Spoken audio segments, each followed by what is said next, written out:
You can tell a lot about someone by what they ask from you. And I'm not talking about small favors or borrowing a pen or asking if you can grab them a coffee on your way in. I'm talking about the things people ask for that, if you're not careful, start to chip away at who you are, what you stand for, and where you're going. There are certain requests that are red flags, not because the act itself is always wrong, but because the pattern behind it tells you exactly what kind of role they want you to play in their story. And if you're not paying attention, that role will cost you more than you think. Here's the truth: healthy people respect your boundaries. Healthy people don't make you guess where you stand. But unhealthy people, whether they're manipulative, selfish, or just careless, tend to ask for the same types of things over and over again. And if you give those things freely, thinking it'll keep the peace or show you care, you will eventually look up and realize you've been giving away pieces of yourself without ever getting them back. The first thing to watch for is when someone asks you to compromise your values. And they usually won't say it outright. They won't come to you and say, "Hey, can you betray your morals for me?" No, it'll be little nudges. It'll be, "Come on, just say you were with me that night," or just tell them you didn't see anything. It'll be, "Don't tell anyone about this," even when what they've done is harmful. Sometimes it's about bending the truth for them. Sometimes it's about keeping quiet when you know you shouldn't. And here's the dangerous part. If you do it once, it gets easier to do it again. Not because you're suddenly a bad person, but because you've trained yourself to believe that protecting them is more important than protecting your own integrity. When someone asks you to cross your own moral line, they're telling you that their comfort matters more than your conscience. That's not loyalty. That's exploitation disguised as friendship or love. And you can't build a healthy relationship on a foundation where one person's ethics are negotiable. The truth is, every time you say yes to something that violates your own values, you're saying no to yourself. And once you start saying no to yourself, you stop recognizing the person in the mirror. The second thing you should stay away from is when someone asks you to give more than you can afford. Whether that's your time, your energy, or your resources. And I'm not talking about helping a friend in need. I'm talking about people who see you as a never-ending source of supply. The ones who ask you for big favors but are never around when you need a hand. The ones who assume your weekend is free just because they want company. The ones who guilt you into saying yes by reminding you of the one time they did something for you, even though you've done 10 times more for them. When people repeatedly ask you to give more than you have, they're not thinking about your well-being. They're thinking about what benefits them in the moment. And if you're a naturally generous person, this one is tricky, because giving feels good. It feels like you're being a good friend, a good partner, a good family member. But generosity without boundaries turns into resentment. And here's the reality: resentment will ruin a relationship faster than selfishness will, because it builds up quietly. You don't notice it at first. You just feel tired. Then you feel a little bitter. And eventually you start avoiding that person altogether, not because you don't care, but because you're exhausted from being their endless backup plan. The third thing to watch for is when someone asks you to pick sides in a conflict that doesn't involve you. This is more than just venting. Venting is healthy. We all need to process frustration sometimes. But when someone pressures you to take their side, to cut off a mutual friend, to prove your loyalty by rejecting someone else, that's a trap. Because once you take that bait, you've signed up for their drama. You've said, "Your battles are my battles now." And that's a contract you never agreed to sign. The dangerous thing about getting pulled into someone else's fight is that you rarely get the whole story. You're seeing their version, their emotions, their wounds. And while those feelings might be valid, that doesn't make their demands fair. Healthy people handle their own conflicts. They might lean on you for support, but they don't weaponize your loyalty against someone else. The moment you let someone use you as a pawn, you've stopped being their friend and started being their soldier. And soldiers don't get to choose their battles. They just fight where they're told. That's not freedom, and it's not friendship. The fourth red flag is when someone asks you to be less than who you are. This can sound flattering at first, like they want you to tone it down just this once, so someone else doesn't feel uncomfortable. Or they ask you to hide your accomplishments because you don't want to make anyone jealous. It might be them telling you to change how you talk, how you dress, how you act, just to fit into their version of what's acceptable. But here's the truth. Anyone who asks you to shrink yourself so they can feel bigger is not someone you need in your life. Sometimes this shows up in relationships where one person feels threatened by the other's success. They'll subtly discourage you from chasing opportunities. They'll downplay your achievements. They'll act like your growth is somehow a betrayal of the version of you they first met. And the worst part, they'll frame it as if they're helping you be more humble or more relatable. But what they're really doing is keeping you small so they don't have to deal with their own insecurities. If you give in to that, you start living life in a smaller box every year, until you wake up one day and realize you've been folding yourself into shapes just to keep other people comfortable. The last one is the most dangerous of all, when someone asks you to lose yourself in them. It starts off sounding like love or loyalty. I need you to always be here for me. I can't do this without you. You're the only one who understands me. At first, it feels good to be needed, but there's a difference between being valued and being depended on for someone's entire sense of stability. If they can't function without you, they're not looking for a partner or a friend. They're looking for a lifeline. And if you're not careful, you'll become their life raft, floating them along while you drown under the weight of their needs. When someone asks you to be everything for them, what they're really asking is for you to stop being anything for yourself. Your goals take a back seat. Your rest takes a back seat. Your identity takes a back seat. And you start measuring your worth by how much you've done for them that day. That's not connection. That's control wrapped in dependency. And here's the hardest truth to accept. The more you give to someone like that, the less they'll believe they can stand on their own. You're not helping them.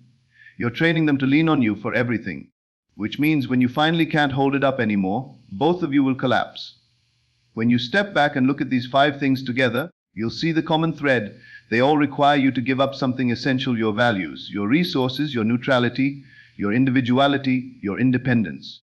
And the people who ask for those things usually aren't thinking about what it costs you. They're thinking about what benefits them in the moment. And here's the part a lot of people miss. It's not always because they're cruel or malicious. Sometimes it's because they've never had to consider the impact of their requests. Sometimes it's because they've built their whole way of living on the assumption that someone else will bend, so they don't have to. But just because they've always done it doesn't mean you have to play along. You don't have to explain why you won't compromise your values. You don't have to justify why you can't give more than you have. You don't have to defend why you won't take sides, why you won't shrink yourself, or why you won't lose yourself in someone else's story. The people who respect you won't need a long explanation, and the people who don't respect you, well, no explanation will ever be good enough for them. Boundaries aren't walls, they're doors. They let the right people in and keep the wrong patterns out. And the truth is, you can love someone and still refuse to give them the things that will harm you. You can care about them deeply and still say, I can't do that. In fact, that's the purest form of care, because it means you're showing up as your full self, not the version they've whittled down to fit their comfort. So, stay away from the people who make those 5 requests. Or, at the very least, refuse the request when it comes.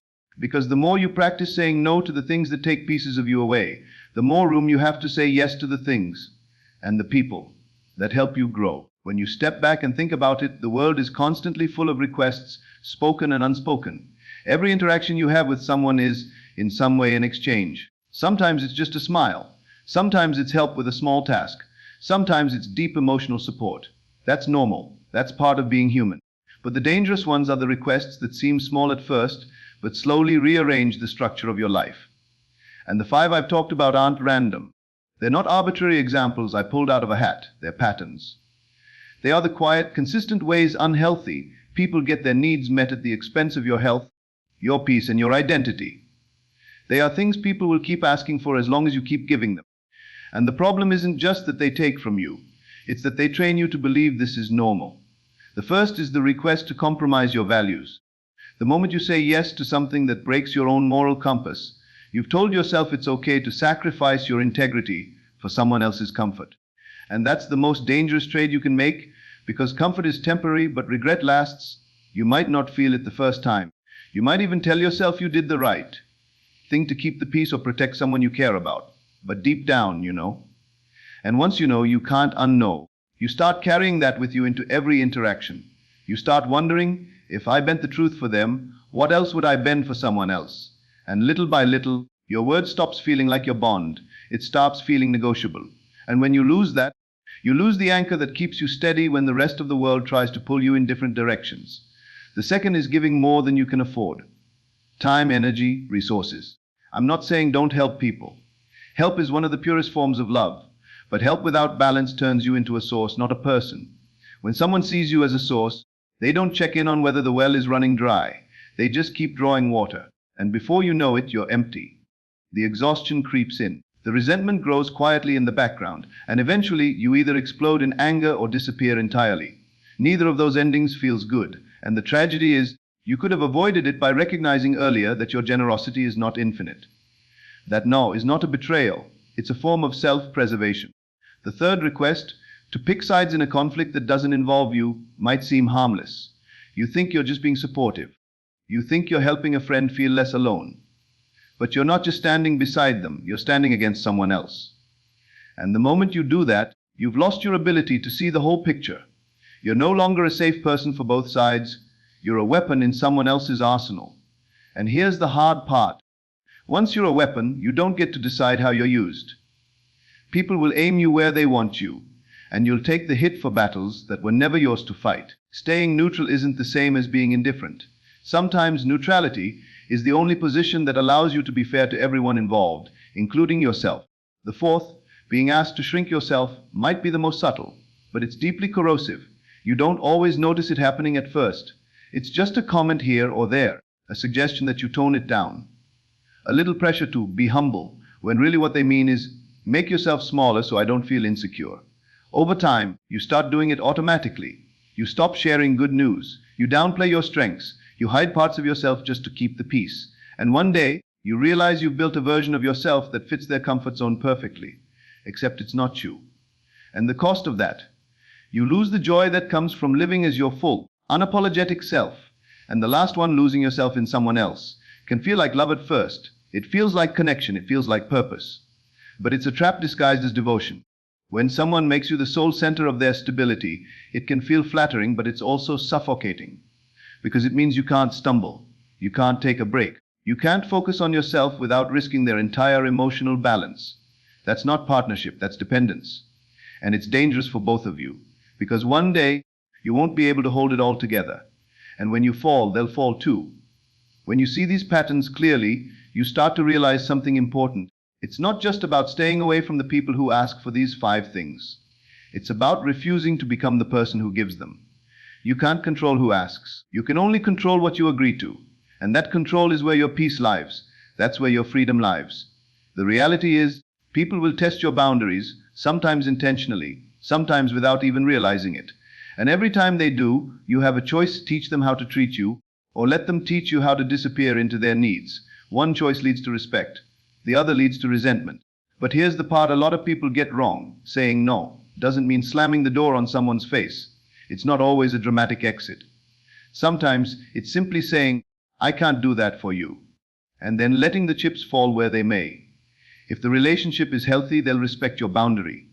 If it's not, they'll push harder, guilt you, maybe even try to punish you for saying no. And that reaction will tell you everything you need to know about whether they belong in your life. Boundaries are not punishments. They're guardrails. They keep you from veering off the road into someone else's wreck. And the more you practice holding them, the less you'll even attract the kinds of people who make these toxic requests in the first place. It's not magic, it's just that healthy boundaries are uncomfortable for unhealthy people.